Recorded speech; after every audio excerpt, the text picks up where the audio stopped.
Fala aí, amigo concurseiro, é um prazer imenso estar aí falando com você, né? Estou aqui, na verdade, meu nome é professor Leonardo Favarin e a gente vai trabalhar as questões da VUNESP, perfeito? Objetivando aí, focando no teu concurso. Na verdade, eu vou dar umas dicas aqui, primeiramente, para estudar, né? Primeiro, na verdade, o que o concurseiro aí faz? Ele começa com a teoria, né? Por exemplo, eu estou falando da minha matéria. Teoria, você tem lá a teoria 2 horas mais ou menos de estudo, né? 3 horas de estudo. Depois você começa a fazer exercícios, perfeito? Você começa a fazer exercícios de diversas bancas. Você está fazendo o quê? Exercícios para conhecer exatamente como é que é cobrado aquele tema que você acabou de estudar a teoria, né? Depois disso, você começa a se especializar na banca específica para o seu concurso, né? Então aqui é exatamente esse ponto. Eu vou te ajudar, vou te auxiliar a não apenas agregar conhecimento teórico, né? E como é cobrado nas questões para concurso, mas também a gente traçar exatamente o perfil da banca. Aqui o principal, né, a primazia aqui dos exercícios comentados da banca específica é você tem que traçar exatamente o perfil da sua banca. Isso é mais importante, né? E aí você agrega conhecimento teórico, né, exatamente aplicado em questões e exercícios práticos, e também você analisa o perfil exatamente da banca, aqui no caso a VUNESP, tá? Meu nome é professor Leonardo Favarin, eu leciono matéria de Direito Constitucional e Legislação Específicas. Nós vamos aqui analisar a primeira questão da VUNESP, TJ, São Paulo, titular de serviço de nota, né? Foi um concurso de 2016 para titular de serviço de notas do Tribunal de Justiça do Estado de São Paulo, que trata sobre os direitos fundamentais. Isso é importantíssimo, isso na verdade é fundamental para o seu concurso, né? É fundamental, é essencial, é mais que importante, né? Na verdade, aqui é o artigo 5º da Constituição. Na verdade, é o título 2. Título 2. Você tem que tomar cuidado com isso. O título 2 da Constituição, ele trata dos direitos e garantias fundamentais. Então, você observa que temos direitos e garantias fundamentais, né? Direitos e garantias, perfeito. A letra tá uma merda, mas dá para entender. Então, temos direitos e garantias fundamentais. Você lembra também que a cláusula pétrea, ela serve de limitação para as propostas de emenda tendente a abolir, né? Você sabe que direitos são os bens declarados no texto constitucional, por exemplo, direito à vida, à liberdade, à igualdade, à propriedade, à segurança, são os seus bens declarados no texto da Constituição, né? E você observa que garantias fundamentais são instrumentos de proteção a esses bens titulados na Constituição, né? Então você tem direito à vida, à liberdade, à propriedade, à segurança, e temos garantidores disso, né? Temos incisos, artigos, dispositivos constitucionais que, de certa forma, garantem determinado direito, né? Por exemplo, artigo 5º, inciso 3 da Constituição. Ninguém será submetido a tortura, nem tratamento desumano ou degradante. Isso é uma garantia, isso não é um direito, né? Na verdade, é isso que a gente tem que tomar cuidado. Porque quando uma pessoa não pode ser contra ela, né? Não pode ter um tratamento desumano ou degradante, é proibido pela Constituição, ela não está dando direito, ela está protegendo o direito. Por isso a gente tem o nome dessa proteção ao direito chamado de garantia fundamental. Aqui a questão ela botou aqui sobre os direitos fundamentais, mas ela quis de certa forma no sentido amplo. E aí vamos ver exatamente o artigo 5º. É correto afirmar que, dois pontos. Então ela está pedindo a alternativa o quê? Correta. Letra A, podem ser suprimidos. Ué, podem ser suprimidos? Vamos observar. Desde que se faça por emenda constitucional. Aí ele está falando assim, ó, pode ser suprimido por emenda. Ele está dando uma possibilidade de supressão, né? Aprovadas em 2 turnos em cada casa do Congresso Nacional, exigindo-se o quórum qualificado de 3/5. Observa comigo. Primeira coisa, Quando eu comecei o caput da questão aqui, quando eu comecei a falar da questão, eu já falei um tópico importantíssimo sobre as cláusulas pétreas. As cláusulas pétreas, que está lá no artigo 60, parágrafo 4, que é bom você dar uma lida, né? É um tema recorrente em prova. Artigo 60, parágrafo 4, ele fala assim: não pode emenda tendente a abolir determinadas matérias, né? São 4 matérias que estão ali. Forma federativa de Estado, separação dos poderes, né? O voto direto, secreto, universal e periódico e os direitos e garantias individuais. Perfeito? Isso é cláusula pétrea. Então, direitos podem ser suprimidos desde que se faça a emenda? Não, errado. Eles não podem ser abolidos da Constituição Federal. Então, com isso, a letra A é falsa. Perfeito? Beleza? Maravilha? Tranquilo. Letra B. Se estendem exclusivamente aos brasileiros e aos estrangeiros residentes no Brasil. Primeiro, vamos analisar aqui o tema. A Constituição, no artigo 5º, ela quando já começa no primeiro capítulo, que trata dos direitos e deveres individuais e coletivos, né, que é aquele artigo 5º com 78 incisos, né, tem bastante jurisprudência, doutrina, texto mesmo, né, súmulas vinculantes, muita jurisprudência em cima do artigo 5º. Ele, no caput dele, ele vai falar assim: todos são iguais perante a lei, né? Ele começa com essa igualdade. Todos são iguais perante a lei, sem distinção de qualquer natureza, garantindo a inviolabilidade, o direito à vida, à liberdade, né? Todos são iguais perante a lei, sem distinção de qualquer natureza, garantindo aos brasileiros e aos estrangeiros residentes no país a inviolabilidade, direito à vida, à liberdade, à igualdade, à propriedade e à segurança, né? São os 5 direitos ali base do artigo 5º. Se a gente parar para pensar, se estendem exclusivamente, é somente para os brasileiros e aos estrangeiros residentes no Brasil? O que a gente observa? Que essa questão está o quê? Errada. Por quê? Porque, segundo o Supremo Tribunal Federal, eu não aplico exclusivamente os direitos ali elencados somente aos brasileiros e aos estrangeiros residentes no Brasil.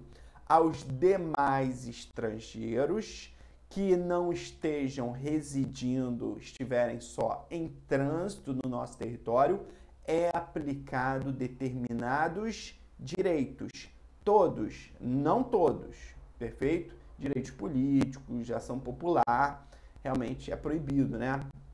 Então, é uma garantia fundamental que é proibido, tá? Então, um estrangeiro, né? Somente um cidadão. Então, se estendem exclusivamente aos brasileiros e aos estrangeiros residentes no país? Não. Aplica-se também o direito à vida, à liberdade e à igualdade para os demais, o quê? Estrangeiros. Perfeito? Então, questão 1, a letra B também é o quê? É falsa. Beleza? C. São previstos exaustivamente na Constituição da República. Se você pegar o artigo 5º e começar lá pelos seus parágrafos, primeiro, segundo, terceiro e quarto parágrafo, né? Os parágrafos que tem lá, e tem lá, falando assim: os direitos e garantias não excluem outros decorrentes de tratados, né, ou atos que o Brasil fizer parte. Por quê? Porque se a gente parar para pensar, deixa eu jogar aqui, se você parar para pensar, tem lá a pirâmide de Kelsen e coloca lá no topo da pirâmide o quê? A Constituição Federal, né? E aqui a gente ainda tem uma norma supralegal e embaixo a gente tem, de certa forma, as leis. Leis no sentido amplo, né? Aqui seria infraconstitucional, vamos dizer assim, né? O termo técnico é infraconstitucional. Aqui eu estou botando lei no sentido amplo. Se você pegar a Constituição, o que é a Constituição topo da pirâmide? É o texto originário, as emendas constitucionais e os tratados que versarem sobre direitos humanos e forem aprovados em cada caso do Congresso Nacional em 2 turnos de votação por 3/5 dos membros. Então, os tratados que versarem sobre direitos humanos também vão entrar na Constituição, não na Constituição, no texto na Constituição, mas vão entrar com status de emenda constitucional, então eles vão ficar no mais alto da nossa pirâmide normativa. Perfeito? Tranquilo? Então estão previstos exaustivamente? Errado. Isso trata de uma lista. Os direitos fundamentais estão como uma lista exemplificativa. Perfeito? Então tu bota aí, primeira característica dos direitos fundamentais. Constitui um rol exemplificativo. Perfeito? Letra D. As normas que os definem têm aplicação imediata, né? Para fechar ali os parágrafos, eles falam que as normas que definem, né? Que definem os direitos e garantias fundamentais têm aplicação que imediata. Isso é a regra, é exatamente o que está no texto da Constituição Federal, resposta letra D, né? A regra é a norma constitucional, dá o direito direto para a pessoa, de norma de aplicabilidade objetiva, direta e imediata. A gente fala, segundo José Afonso da Silva, como norma de eficácia plena. Perfeito? Porque dá esse direito na plenitude do direito ali consagrado na Constituição. Embora nem todas as normas, isso é como se falasse assim, a Constituição, em regra, tem aplicação imediata, né? Porque determinadas normas, determinados artigos, incisos, né, na Constituição, não têm aplicação imediata, não tem. Na verdade, eles têm uma aplicação também, como exceção, aplicação mediata. Por quê? Porque o direito ali consagrado na Constituição já não é autoaplicável. Essa norma não faz efeitos diretos na vida do indivíduo. E aí, quando esse dispositivo na Constituição pede, exige uma lei, por exemplo, né, uma lei ordinária, uma lei complementar, a gente fala que esse dispositivo tem uma aplicação imediata. E aí é chamado de normas de eficácia limitada. Por quê? Porque elas exigem que seja criada uma lei para dar aplicação na vida do indivíduo, né? Então, quando a gente vê que a lei definirá o Código de Defesa do Consumidor, né? Será criado a lei criará o Código de Defesa do Consumidor, né? Para defender o consumidor. Então, você vê que a Constituição, ela não dá o direito. Ela não fala como é que o consumidor vai se defender. Ela fala que a lei que vai ser criada é para defender o consumidor. Então, o direito de defesa do consumidor vai estar previsto onde? Na lei e não na Constituição. E enquanto não houver lei, não tem aplicação o que é? Imediata. Perfeito? Tranquilo? Matamos aqui. Questão 2. Vamos lá, questão 2 da VUNESP 2015. Na área do direito, né? E aí a gente vai falar sobre a Constituição Federal ao dispor sobre o direito à vida. Olha que importantíssimo, né? O direito à vida, direito esse fundamental, direito base, direito inicial da vida do indivíduo, né? Que sem a direito à vida, qual outro direito ele pode exercer? Nenhum, né? Por isso que falam que o direito à vida é o direito mais essencial na Constituição Federal. Até, de certa forma, está o quê? Corretíssimo. E aí, a gente tem que observar que ele está pedindo o quê? Segundo a Constituição, quando fala sobre direito à vida, veda expressamente. Quem veda expressamente? A Constituição o quê? Federal. Parece aula de português, mas não, tem que tomar cuidado mesmo nesse tópico. Aí quando você vê assim, a Constituição Federal, ao dispor sobre o direito à vida, veda expressamente. O que a Constituição veda expressamente? Vamos lá. Quando ela trata do tema direito à vida, o que ela veda? Primeiro, letra A, a comercialização de órgãos humanos. Se você parar para pensar, vou ler todas e a gente vai batendo. B, a manipulação de material o quê? Genético. C, qualquer hipótese, a pena de morte. D, a execução de qualquer espécie de aborto. E E, a realização de eutanásia. Vamos lá. Primeiro, começando por aqui, realização de eutanásia é proibida? É um homicídio? O Brasil não autoriza, porém a Constituição Federal não prevê expressamente. Esse é o problema aqui, beleza? Então a Constituição veda expressamente? Não, falso, não marca. D, a execução de qualquer espécie de aborto. Opa! Temos os casos que o aborto é permitido no Código Penal. Quem veda o aborto é o Código Penal, perfeito? Então, falso. Lembrando que, em regra, o aborto é proibido. Artigo 124, 126, 128, um negócio assim do Código Penal, que é a mulher que realiza aborto, um terceiro que realiza aborto, ou o médico sem autorização que realiza o aborto. A exceção é estupro, risco de morte da mãe e o feto anicéfalo, que é a arguição de descumprimento de preceito fundamental, a famosa DPF número 54, que trata do feto anicéfalo, que dá a possibilidade do aborto, perfeito? Qualquer hipótese de pena de morte, a Constituição veda expressamente a pena de morte? Sim, em regra. Salvo no caso de guerra declarada por agressão armada estrangeira, o Brasil pode entrar em guerra, decretado pelo presidente após autorização do Congresso Nacional, né? E aí podemos ter a instituição da pena de morte no nosso território. Se não tiver guerra, não há pena de morte. Então não é em qualquer o quê? Hipótese, questão também tá falsa, tá queimada. B, a manipulação de material genético. Pelo contrário, a Constituição não veda, ela autoriza, né? Tanto é que a gente tem a famosa ação direta de inconstitucionalidade, ação direta de inconstitucionalidade número 3510, que trata exatamente da pesquisa com células-tronco. O Brasil autoriza a manipulação de material genético, pesquisas de células-tronco e não veda o direito à vida, perfeito? E a letra A, que é a resposta correta, a Constituição veda a comercialização de órgãos humanos. É proibido no Brasil vender um rim, um coração, um pulmão, né? Já pensou? Já temos tráfico de drogas, já temos não sei o quê.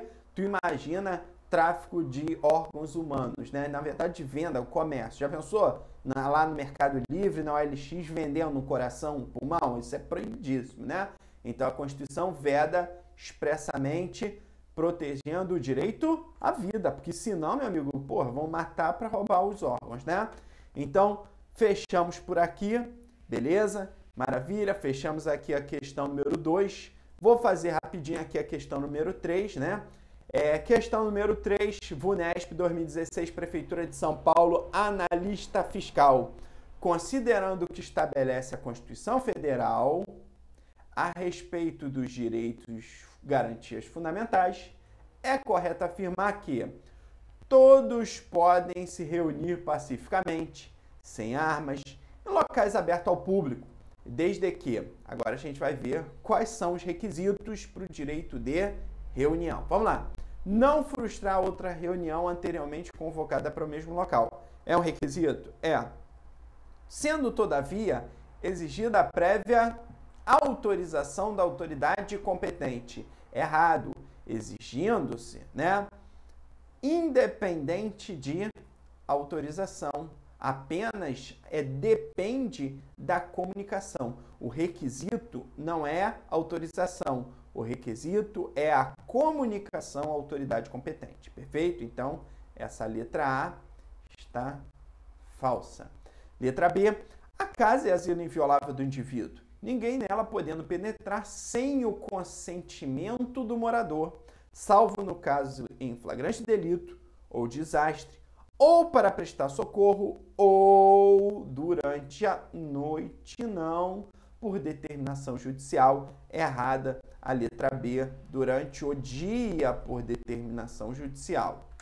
C, no caso de iminente perigo público, a autoridade competente poderá usar de propriedade particular não cabendo neste caso qualquer tipo de indenização ao proprietário, mesmo se houver dano. Errado.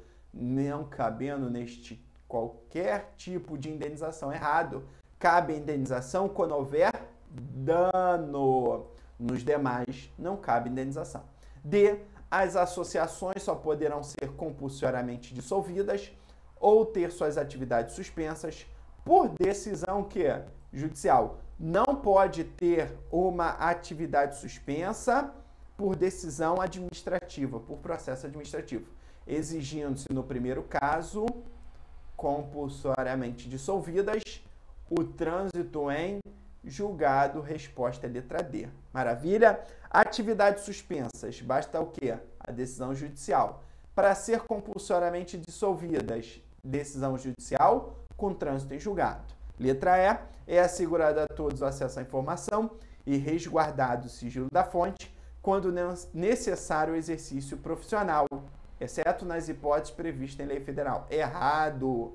Não podemos ter vedação à censura. Não podemos ter nenhuma legislação que proíba o acesso à informação a todos. O Brasil não admite censura prévia. Perfeito? Então, a resposta é letra D de dado na questão 3. Maravilha? Um forte abraço aí, galera. Fechamos esse primeiro bloco aí. Bons estudos e nos vemos no próximo bloco. Um forte abraço.